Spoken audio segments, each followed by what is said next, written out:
Hey everybody, it's Jason with the Board Game Mechanics, and today we're going to take a look at a game called Anno 1800.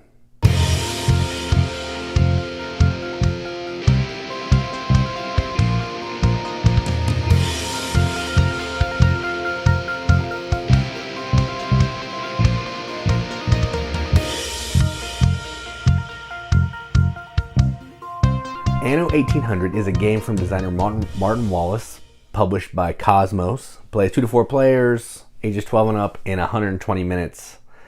We'll come back to the time at the end, but let's just say 120 minutes right now. And effectively what you're doing in this is I think the theme is like, it's based on a video game, but I think the theme is like you're running an island and you're upgrading technologies so you can make people happy with the goods that they want. I think that's it. But effectively what you're doing is you're creating like this tech tree. You're using starting goods to make better goods, to make even better goods, to play cards from your hand to score points. The goal is to try to get rid of all the cards in your hand to trigger the end of the game, but also have the most points while doing that. There's a little more to it than that. There's some trading with neighbors and all that kind of thing, but effectively that's what you're trying to do. So let's go down to the table, check it out. All right, so here's a game of Anno 1800, all set up for 2 players. So before I even get going with this, I'm going to miss some rules in this. I'm going to say that up front. There's a lot going on. This is not to show you how to play it, exactly correctly. I just want to show you how the gameplay works. So if it looks interesting, you can go check out or go pick up a copy. So to set up, what you're going to do is you're going to give each player a player board, and then you're going to lay out this main board here, and you're going to put all the appropriate tiles on the appropriate spaces. The tiles are colored on the board, so you're just going to put the appropriate ones on top. Every industry has 2 tiles, except for some of the shipyards and boats. They have more. So it's pretty easy to set up. It takes a minute, but it's easy. Then you're going to shuffle the worker and the farmer cards, the artisan, the engineer, and investor cards, and the New World cards. Separate all the cubes, put them next to the appropriate spaces on the board. Shuffle the gold cards over here and put them over there. Then you're going to take 5 objective cards, which have this back. There's some you can use for the starting your first game, but I just randomly shuffled them and dealt them. And you're going to deal 5. They're going to be cards that are going to score points at the end of the game, or if they have a yellow background, you can use it during the game. Put the fireworks token off to the side. Old world tiles can get shuffled and go where they go. New world tiles get shuffled, go where they go. All right, then each player is going to get 4 farmers, 3 workers, 2 artisans, 2 trade tokens, 1 on each of their trade boats, and one explorer token on their explorer boat. And then to go with the cubes, you're going to take appropriate cards. So when you take a red cube, you have to take a red card. So we'll start with 2 red cards, and we'll start with 7 of the green and blue cards because we have 9 cubes. That player will do the same thing. This player is going to be first player, so that means this player gets a gold. All right, and I believe that's all the setup. And you also get one of these cool little things which shows you the actions and what the name of all the tiles are. I'm going to try to call them by their name. I'm probably not, but this sheet's pretty cool. So the way this game works is on your turn, you're going to take an action and maybe some possible free actions. So the main thing that we're going to be doing is we're going to be using our workers to generate goods. You can see lumber takes a green farmer. Or, let's see, bricks would take an artisan, that kind of thing. So we're going to be using our workers to get new industries onto our board to help us fulfill the needs of our people. So in order to play this card to score points, because ultimately the way the game ends is you're playing all your cards. So to play this card to score 3 points and to get the special ability, if I want to use it, I need, what is that one called? Schnapps and bread. I don't start with any of that. So that's stuff that I have to buy from the board. So if I look at here, bread needs wheat and ore. I have that. So I can make bread now. Then schnapps would need, it would need potatoes and ore. So I need to either get those built on my board or one of my opponents needs to build one of those and I trade with them. That's the goal of the game. We're trying to use resources to get better industries, to use those industries to get better industries to play these cards. Now that's it. So on your turn, you can do an industry. You can take an industry card. You can build a shipyard. You can build ships. You can play a card. So if I have schnapps and bread, I would just take this, put that down on schnapps, put that down on bread. I can play the card. I score the points, and then at any time as a free action, I can use the ability on the card. I can, what else can I do? I can swap population cards. If I have cards in my hands that I don't like, I can take up to 3 of them and put them at the bottom of the deck and take 3 of the same kind of card from the deck. I can increase my workforce. You can see that there's cost at the top. So to get a farmer, it takes lumber. So if I wanted to get some more farmers, I could go 1, 2, and get 2 more farmers up into my island. But I have to take 2 more farmer cards because I'm expanding my workforce. I can upgrade. If you look between each of the cubes, I don't know if you can see this that well, but to go from a farmer to a worker, I would need brick. So I could go down here, pay a brick, then replace this cube with a worker cube. I don't get any additional cards because my workforce population did not change. So that's what upgrade is. And you want to eventually get an investor and an engineer and investor because they're going to help you with some of these cards, but they're really expensive. You can take expedition cards, so I could spend 2 explore tokens, take some expedition cards, which are going to be places to put cubes at the end of the game. So if I had this card at the end of the game, I could put, and I had an investor, I could put it there. I need 2 purple cubes to put there, and I could get 4 points. So that's kind of how those cards work. And then a lot of the times what you're going to do is you're going to need to call your workers back. So if I have all my workers out on the board, we'll just say they're all busy and I can't do anything, I need to celebrate a festival. And what that does, all it means is pull all your cubes back, any tokens that you used to come back, and now you're ready to go on a future round. There's some additional actions, like I can open up an old world tile, which expands my island. It costs 1 for the first one, then 2, then 3, then 4 exploration tokens. I can get a new world tile, which is specific trade goods that you can only get from those tiles. But when you take one of those, you take 3 of these cards, so it's going to increase your hand size, making it harder to end the game.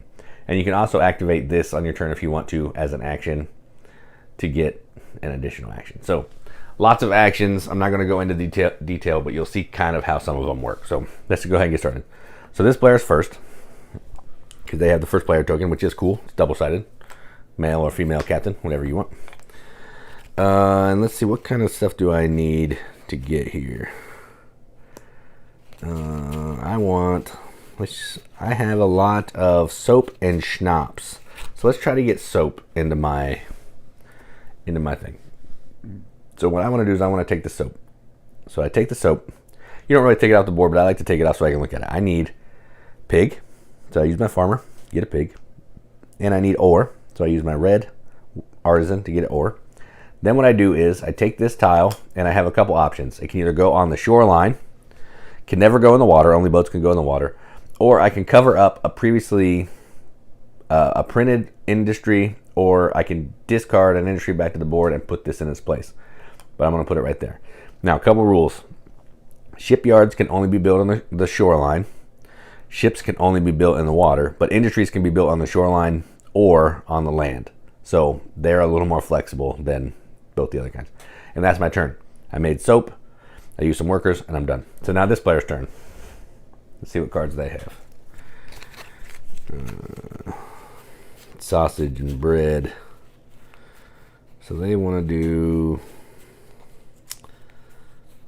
Oh, they're going to build a boat, actually. So I think what I'm going to do is build a boat if I can. Let's see. I cannot build the one that I want. So never mind. They're going to build the sausage. So they want to take the sausage. Let's get rid of these cards here. They're going to take the sausage, and they are going to use pig and ore. And now they have a sausage factory that they can now use. All right. So back to my turn. I am going to play this card right here.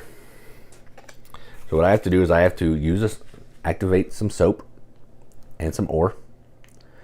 And now I can play this card. That's my action. Now, either now or on a future turn, I can do 3 free upgrades of green or blue. So let's go ahead and just do it now because there's no penalty here. Now, I'm not going to get new cards because I'm not getting new people. I'm just upgrading. I'm training my workers or my farmers or whatever into the next level. So I'm going to trade 2 greens for 2 blues, and I'll trade 1 blue for 1 red. All right, so I did that. When you activate that, just put it face down, kind of tuck it under. 3 points either if you use it or you don't. So I now have 3 points. Done. So that was a main action, and using the card is a free action. So then it's this player's turn again. They have sausage. They need bread. I think we're going to build the bread factory. So let's do it. Let's do bread, which is here. That needs wheat and ore or coal, whatever. And flip that over, and they're good to go. All right, back to my turn.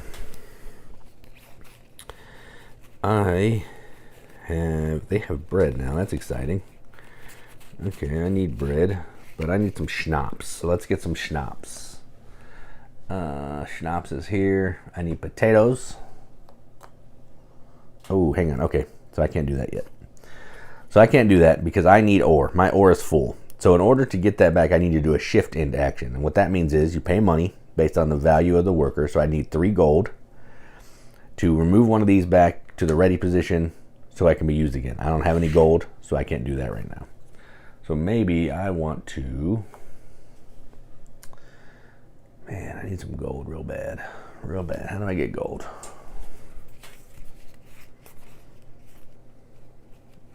What's the can? What's the shirt need? Dang. All right, I'm actually going to do... it's not smart. That is not smart.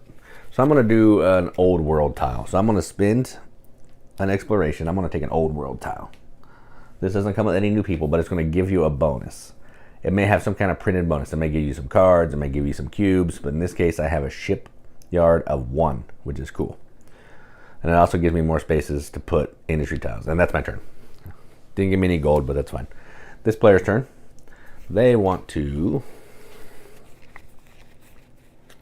So they have sausage and bread. And they're going to play this card. So they have sausage and bread. So they need 2 blue workers. They complete this, and they're going to go ahead and upgrade. So they'll make these 2... This one red. And they'll make these 2 blue.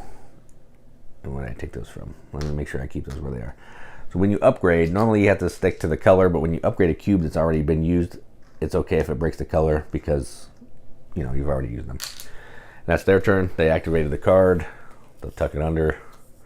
And now they have 1 card down. All right. My turn again. I need some schnapps still. They have bread. A shirt. What do I need for a shirt? Or, dang, man.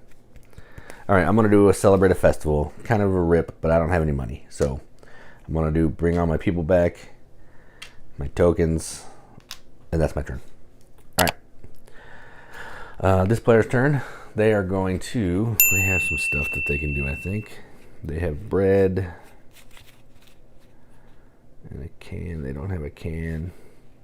What's the can take? What is the can? The can is canned food. So the can takes steel and pig. Can they do steel?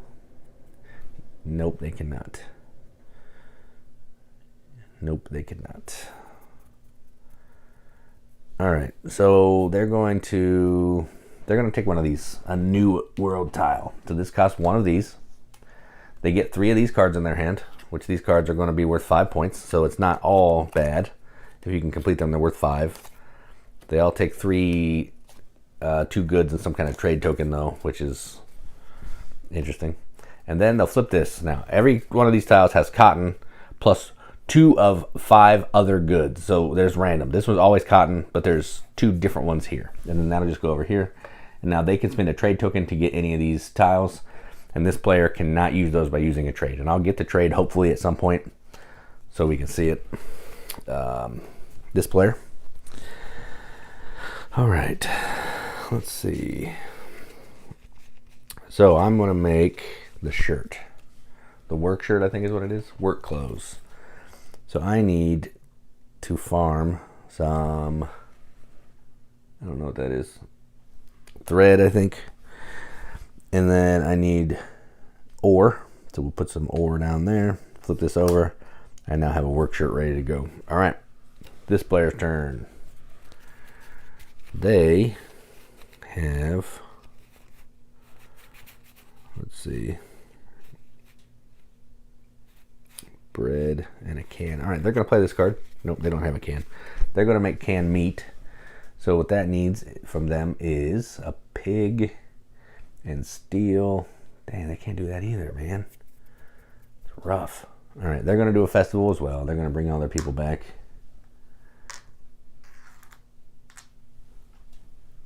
And then bring this up. Done. Now back to me. I have a shirt and soap. I'm going to play this character here.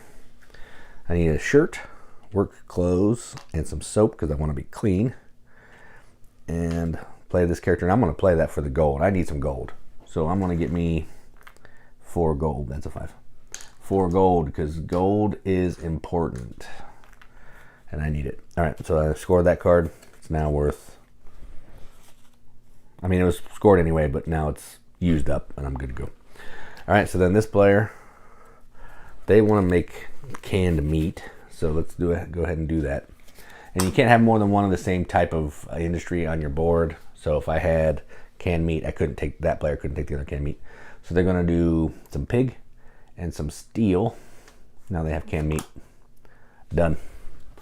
All right, and back to me. Oh man, we need some schnapps. Did anybody make schnapps? Nope. All right, I'm gonna make some schnapps. What does schnapps need? Yeah, let's do it. I'm gonna make some schnapps. So we will do potatoes and ore. We have schnapps. All right, and then that's all I'm gonna do. This player. So now that I have schnapps, that's good for them. But they're going to do some trading. So they want to do this. All right, so first thing they want to do is they need to activate their can because they have canned meat. They don't have a work shirt, but I have a work shirt. So they can trade with me. Now let's show you how that works. Up at the top of the board, you can see a trade value. Green takes 1 trade, blue is 1, red's 2, purple is 3. So they want to use a blue worker, so that costs 1 trade token. So they activate that. I can't deny it. So what I do is I get a gold. I just get a gold coin. I don't have to put anything on my board. And now they have used my person. They've fulfilled this card, and they're going to go ahead and use it now. So they'll get a new artisan. This flips. They also get a new card because they took an artisan in their hand. And now they have 2 cards completed. So that's kind of how trade works. Let's see, back to my turn. I want to do this. So I'm going to play this character. I need to activate a work shirt and some schnapps. And this character is going to give me 3 additional trade good tokens one time. Once this character is exhausted, he just gets flipped over and he's done. I still get the points, but now I have 3 trade goods that are trade tokens that I can use to do some things, which is cool. And that's my turn. Back to this player. They have so many cards. So many cards. All right, so they're going to play this guy. They need bread and canned meat. And they can upgrade 3 workers. And I think we'll do 2 blues to red. So that's a red. And that's a red. And then they'll do 1 green to a blue, so we'll get rid of that to a blue. And then this character has been used up. So my main action was playing the card, bonus action using the card's ability. All right, now it's my turn. This will be the last round, and then I'll kind of explain the end game. All right, let's see here. I want to try to build a boat so you can see that. All right, so the way that building a boat works is when you, it's called expanding. When you build boats, you can build as many boats as you can. So I'm allowed to build 1 level 1 boat and 1 level 1 boat. So on one action, I can build 2 level 1 boats because I have 2 shipyards. So let's see, what are the level 1 boats that are out there? Well, first, I can't do that right now because I only have 1 cube. So That's not necessarily true. Let's see what we can do. I'm just going to build 2 of these boats. 2 of these boats. Let's see if I can do it. All right, so I need 2 lumber. So what I'm going to do is I'm going to pay 2 gold. We're going to bring these 2 workers home. Okay, so 2 gold's gone. Then I need 2 sails, and the sails are here for red. Those each cost me 3. So here's what I'm going to do. I'll spend 3 gold, move 1 back. All right, and then I'll fix it. So we need 2 lumber.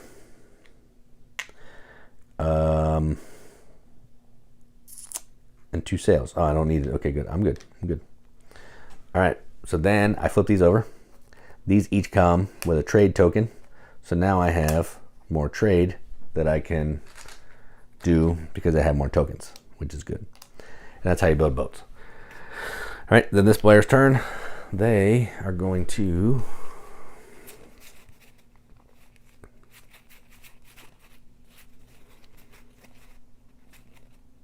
build a cannon. Oh, they can't build a cannon. That's too expensive. They're going to actually... Oh, man. So tough. All right, they're going to play... Oh, they can't play that card. I don't have a can available.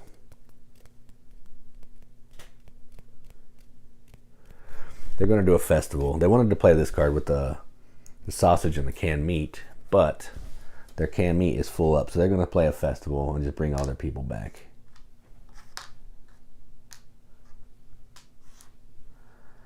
And their tokens. All right, and that's it. So that's kind of how the game's going to progress. You're going to keep doing that until someone plays all their cards. Then at the end of the game, you're going to score points for all the cards you've completed. You're going to score points for these in-game cards out here. So if you have a minimum of 1 old world tile, a maximum of 1, 18 points. Whoever has the most, if you have glasses, this and that, whoever has the most of those, 6. Or if you have one of those, you get 6 points. All those, you get 6 points. Whoever has the most trade tokens gets 10, and second place gets 4, and then same with the goods down here. And then I believe that's all the in-game points. Let me make sure. Let me do a quick reference here. Visited fields. Oh yeah, if you have any of these cards, you'll be able to put cubes on them and fulfill those. Fireworks token. Whoever runs out of their cards first gets the fireworks token, which is 7 points, which is nothing to sneeze at. And then fulfilled objective cards, which are those which I already said. And 3 gold is worth 1 point.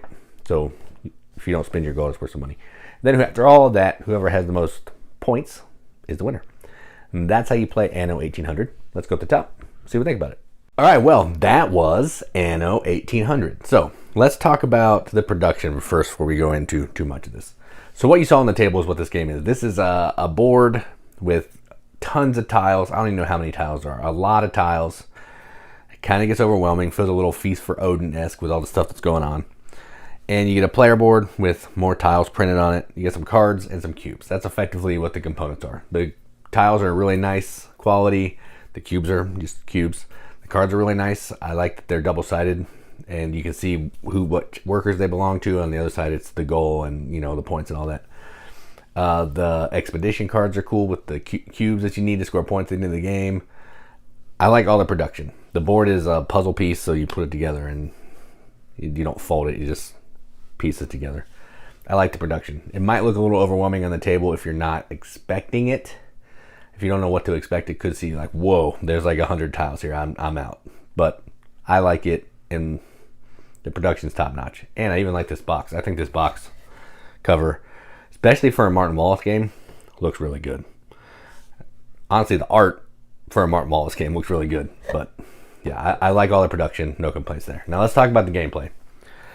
So I played this game at 2 only, and I played it 3 times. Now, it said on the box it is 120 minutes. Your first game is going to be 120 plus minutes because you're trying to figure out how all the tiles, all the goods work together, what upgrades into what, how to get all these new cards that you're acquiring out of your hand. Do I want to take these new workers when I complete a card and use the ability, or do I not?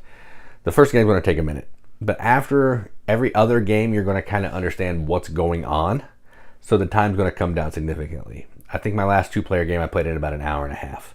So, that's an hour that we knocked off the game just because we were more familiar. And that is a lot, but it rewards familiarity, which is good. I think a lot of games do that. It's just not as big a swing as this one does. So the time, if you're not into a learning game of this being 2.5 hours to 3 hours, maybe don't play this. But if you want to see what it's like on multiple plays and you love Martin Wallace and you're invested in it, definitely check it out because the time is good. Now let's talk about gameplay.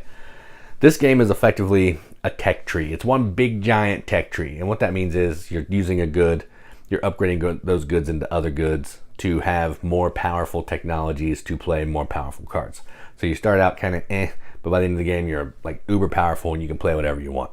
That's what this game does. The interesting thing here is you can't build everything. You're not going to have room to build everything. So you're going to rely on your opponents to build some of that, the industries and the things that you need and trade with them. Now, you don't even have to give them anything. All you need to have is some trade tokens available. They get a gold. You get what you need. Play the cards. Boom, done. I think that is an awesome system. If everyone had to rely on their own stuff to make everything, you would need like 3-player boards. You need a whole central board for yourself because you're not going to get anywhere. So I think the trading is necessary and very cool. I also like the old world tiles where you're going to get new places to put tiles, but you're also going to get some kind of bonus, which is cool. You don't know what it is. Could be a worker, could be some cards, could be some gold, could be an extra ship or an extra industry or something, which is pretty neat. New world tiles, I don't think they're as beneficial. Maybe I just not playing them right, but they come with cotton and 2 other random goods out of a set of 5 goods. So there's 6 goods total on new world tiles. You're going to get 3, you're going to get cotton plus 2 of the other ones. The goods that you need for those, you need like something for coffee, something for chocolate. I don't know. I had a couple old world tile, new world tiles in some games and they just didn't feel that powerful. Like, yeah, you need the cotton. Like, you mostly need the cotton. But I don't think I ever used the other 2 in any of my games because I didn't go a route that needed that stuff or something. I don't know. They don't feel as cool to me as the old world tiles, but it's neither here nor there. They have a purpose in the way the game works. Just you may take a route that doesn't need those tiles. Everything else, yeah, the way the workers upgrade, when you take new workers, you get new cards. When you upgrade workers, you don't get new cards because you're not changing the population of your workforce. It's a really smart game, and I enjoy this quite a bit. I'm a big Martin Wallace fan, so that does help. But I think even if you're not a Martin Wallace fan, but you like Euros, and you like Euros that reward familiarity, have a ton of different decisions that you can make, not a ton of randomness. Yes, you're drawing some cards. Some of the new workers, when you get a card off the top of the deck, so that's some randomness, but building a tile is not random. You're going to always know what's going on. So yeah, there's probably maybe 20% randomness in this game, but it's a lot of not random, which is cool for a lot of Euro gamers. So I love this game. It's very good. It's up there with Martin Wallace games all day for me. I'm going to give this an 8 out of 10 on BGG, which is a 4 out of 5 wrenches on an arbitrary wrench scale that means absolutely nothing. But we like to give it the games that we enjoy, and that's what I'm going to do. So that is Anno 1800 from designer Martin Wallace, published by Cosmos. I'm Jason with the Board Game Mechanics, and as always, keep gaming.